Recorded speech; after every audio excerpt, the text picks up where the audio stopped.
How you doing, Cali Crowd? Today we're going to be talking frog stands. I've mentioned before that the frog stand is an excellent skill to get you started as a beginner calisthenics athlete. And off the back of this, you guys have sent me lots of questions on how to do it. So today we're going to be going through a frog stand tutorial from very basic to the advanced frog stand. The frog stand as a skill has excellent transferability to getting you started into the world of hand balancing and developing the proprioception necessary to building up towards skills such as the handstand. But before we jump into it, if you would like to be part of the Cali To The Crowd family and be part of the motivating and helpful community that we're looking to build here, then be sure to smash that subscribe button and ring the bell as well so that you never miss out on a Cali To The Crowd video. Jumping straight into it, if you have never performed a frog stand before, it can appear quite intimidating. So to start off with, we're going to be going through the basic frog stand, and there are a few cues to follow, so we're going to go through them from the ground up.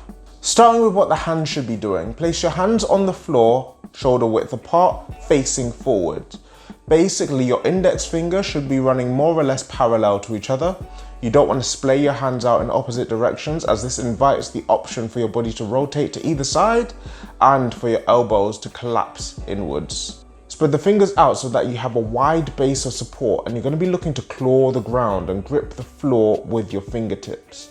A little tip to make more sense of this is when we stand upright and lean forward, we place more pressure on our toes, and when we lean back, that weight shifts to our heels. Well, we want to replicate this but with the hands, and clawing the ground allows us to achieve this. The final cue for the hands is that while they are on the ground, you want to visualize screwing in two light bulbs. Your hands won't move, but what this will do is ensure that the elbows are pointing backwards, which is not only a safer position to be in, but it also gets the chest and the lats more activated as stabilizers too. Next up is the knees, and we want to rest them on the triceps as high up on the upper arm while still remaining comfortable.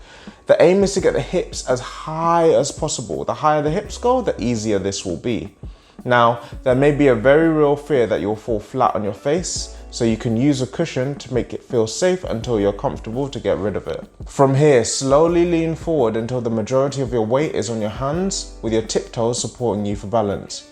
Hold this for 10 seconds, then come down and repeat for reps. The standard frog stand follows many of the same cues, except this time we're going to ensure that our feet come off the floor.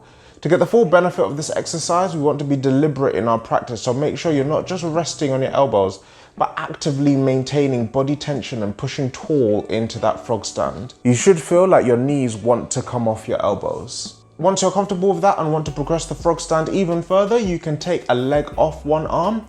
And once you're feeling even more confident, you can explore performing the frog stand without elbow support at all. Just make sure that when you do that, you continue to focus on driving those hips nice and tall and really pushing down into the ground. But that's it, guys. Quick frog stand tutorial for you all. If there is anything else you would like me to cover, or if you have any questions about this or any other calisthenics topic, then be sure to let me know in the comment section below, and I'll see you in the next one.